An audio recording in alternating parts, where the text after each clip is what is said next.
it's not always been great people that have been on the cover of Time, right? It's been people like Joseph Stalin and Adolf Hitler and Khrushchev and Khomeini. So he's in that kind of company as well. This notion of, oh, car prices are going down. No, they're not. He's a liar. The Trump deranged ladies of The View lose their minds over Donald Trump being named Time's Person of the Year. At this point, I'm convinced that before they go to sleep, they check their closet and under the bed and make sure Donald Trump isn't there. Ana Navarro compares him to Hitler again.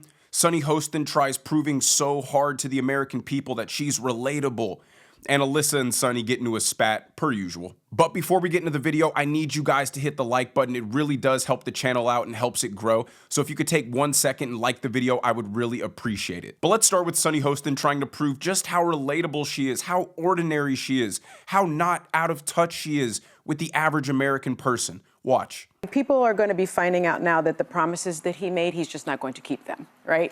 And for people who think that he knows anything about the price of groceries is just ridiculous. Do you really think he goes to the grocery store? Do you think he knows cereal costs about $7 sometimes? Do you think he knows that eggs cost about $3.65? Do you think he knows that milk is up to like $4.14? You know what I know? Because I was just in the grocery store because my kids are coming home and they eat a lot. He doesn't do that kind of thing. So prices are going to go up, not down, because he's talking about these tariffs and the tariffs, prices, eggs going up, milk going up, cereal going up. We import a lot of things, corn especially going to go up. Tariffs on Canada. Do you know that Canada gives us, we import so much petroleum from Canada? 20% of our gas comes from Canada, about $117 billion worth. That means our gas prices could go up by 70 cents a gallon. Do you know that we import our cars also from Canada? 27 billion. So this notion of, oh, car prices are going down. No, they're not. He's a liar. In 2 years, they're going to find out. I go grocery shopping. I know the price of goods. I know the price of eggs. I know the price of milk. I'm just like you. I'm just an ordinary person. I'm ordinary. Believe me. It's like if a guy tries to convince you how popular he is with the ladies, and he'll say, yeah, all the girls like me. They throw roses at my feet when I walk by. They actually buy me drinks at the bar. Like every time I go out, they just keep coming up to me. They approach me. They give me their numbers. They throw themselves at me. I just can't get it to stop. I'm so popular with them. It's like, all right, dude, we understand that you're lying. You don't have to keep projecting. Her saying the exact price of groceries makes it seem like she just researched a whole bunch of numbers and tried to memorize it before she came on air. Like, I'm a regular person. You're probably a regular person. I don't know by heart the price of eggs or milk, but she's trying so hard to convince us that she's just like us. She goes to the grocery store just like us, picks out food and recognizes how prices have increased just like us, and she can give you the exact price of eggs to the cent. Does that sound authentic? And she's just so convinced that Trump is going to do poorly, that prices are going to increase, that he's going to fail. She says it with such certainty, like she has a crystal ball into the future. She acts like Trump has no juice. I mean, he threatened tariffs on Mexico and Canada, and within the next 2 days, Mexico's president stopped the caravan coming up to the border, and Justin Trudeau flew down to meet with Donald Trump personally. Now here's Ana Navarro still using the old and tired fear-mongering talking point, comparing Donald Trump to Adolf Hitler. Watch. Look, for me, I was like, okay, at least this is a real Time magazine cover, because you remember he used to keep a fake. What was his name? He used to keep a fake Time magazine cover where That's the fake one that he used to keep in his country clubs. And also, just as you know, so you know, he's it's not always been great people that have been on the cover of Time, right? It's been people like Joseph Stalin and Adolf Hitler and Khrushchev and Khomeini. So he's in that kind of company as well. So by her logic, any person of the year might as well be compared to Adolf Hitler and Joseph Stalin. Trump is easily the biggest person in the world. Whether it's politically, whether it's culturally, nobody has an impact quite like Donald Trump. So it's obviously no surprise that he was going to win Time's Person of the Year after everything that he's been through. And watch Alyssa tell them that. I didn't have super strong feelings on this just because now that the Eras Tour is over, it did kind of feel like Donald Trump would be Time Person of the Year. Just think about it from this perspective. So He basically left in disgrace after January 6th, was kind of exiled down to Mar-a-Lago for 2 years, then came back as the leader of the Republican Party, swept the GOP primary, goes on to win the presidential race after surviving 2 assassination attempts. I don't like the man. I didn't vote for the man, but I mean, he is the most powerful force in American culture and politics right now.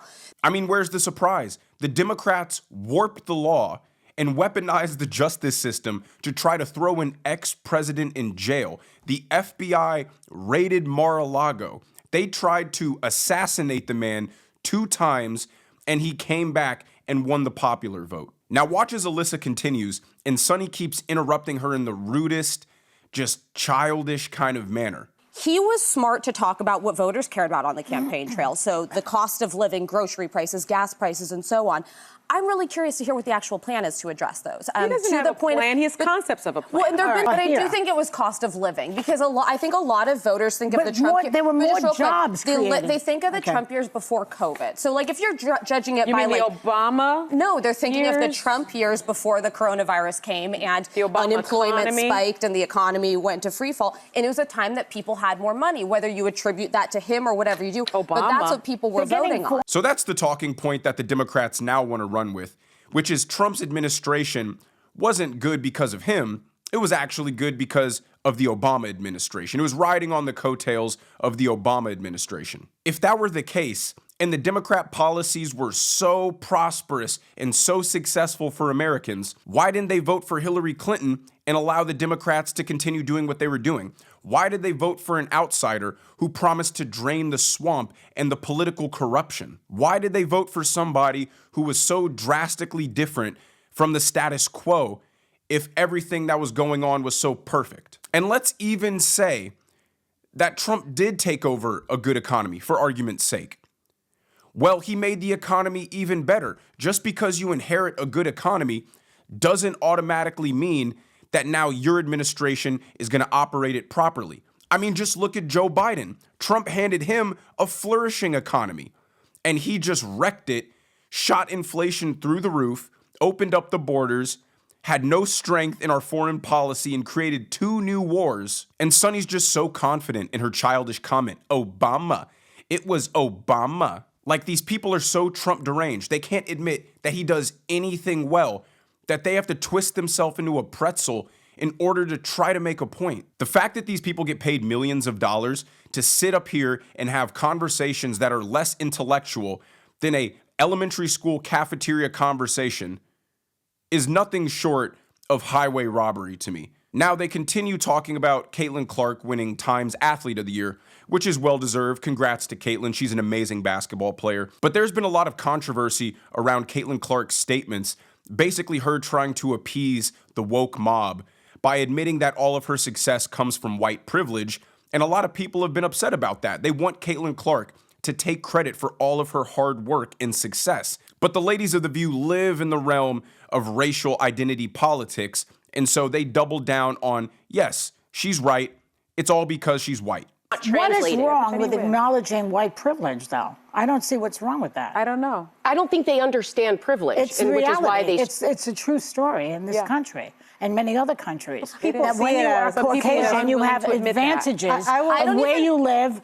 Who you can marry, even it used to be even against the the law. education you get or don't But get. I do think that, to Sarah's point, people kind of keep putting her into this box to fight a battle that she didn't even sign up to. Every time she's given a microphone, she's a great spokesperson for the WNBA. She raises up other players. She's always, like, bringing other women up around her. It's not just about her. She acknowledges the people who came before her, and it's like, again and again, it feels like the media wants her to have some fight that she's not going to be in. Someone wants her to mess up in her answers, And she's so she's far in the never right place does. on Yeah. this. And I think it's important some to of these acknowledge. white people need to get a grip on themselves. To tell people that because of their skin color, they're not as good or don't have any advantages or don't have the same opportunities as a fellow white person is racist, but it's also extremely demoralizing to the people who buy into it.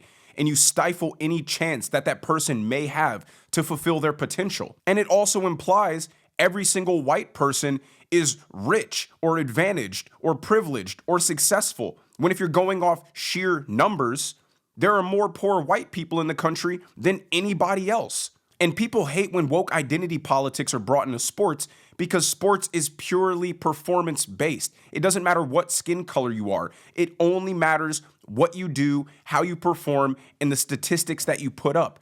The NBA, primarily black. The NFL, primarily black. The most popular sports leagues in America. So where's the argument for racism and white privilege in that? LeBron James was made a billionaire by playing basketball. How is that white privilege? Now, Sonny might have just explained to us right here why the WNBA is unprofitable and doesn't make any money by saying that Sonny's actually a member of the board of the WNBA. Well, there we go. Watch. This is not the first time that she has acknowledged the people whose shoulders she has stood upon. I mean, the WNBA is a very young league. It's only 25 years old, and I'm on the board of the WNBA Board of Advocates. It's over 80% black, and because of Caitlin Clark, which I think is who's an incredible athlete who looks like a badass on that cover. I'm going to wear that dress to the Emmys. That's yeah, a good dress. It's a good one. But look at this. Diversity does matter. Representation matters. People now see themselves in Caitlin Clark because white viewers have grown 156% year over year and 301% on ESPN networks. That matters not only for the white players, but for the black players too. Well, that makes sense. If the entire board of the WNBA is full of woke activists like Sonny Hostin, then it's no surprise that it doesn't make any money. If what you pride yourself on within your league is that it's full of black people and it's full of gay people, well, those aren't things people care about when they tune in to watch sports. But if that's what you're most proud of, then that's what you're going to make the whole thing about. And that's why people are upset with what Caitlin Clark said. It seems like she's trying to seek approval from the activist portion of the WNBA instead of just competing and turning it into a real sports league. If the WNBA's message is, we're women, we're black, and we're gay, so watch us or else you're sexist, racist, and homophobic, well, that's not a strong message that people are going to buy into in order to watch your sport. And there's nothing wrong with giving credit to the people who came before you, but to downplay your own hard work and effort and sum it up to white privilege as the reason why you're so successful in order to gain favorability from the rest of the league that doesn't like you just seems very desperate. That would be like if Tiger Woods gave all of his thanks for being successful to the white golfers who came before him and not the hard work and commitment and dedication that he put into being the best. And then saying that, you know, I do work hard, but really the only reason why I'm so popular and successful is because of my skin color. But let me know what you guys think down in the comment section below. Leave a comment for our boy Donald Trump. Every single win that he provides us is going to be another thorn in the side of the ladies on The View. If you enjoyed the video, make sure you hit the like button. Make sure you subscribe to the channel if you have not already. Turn on those notification bells so you never miss a video. And I will see you guys in the next one.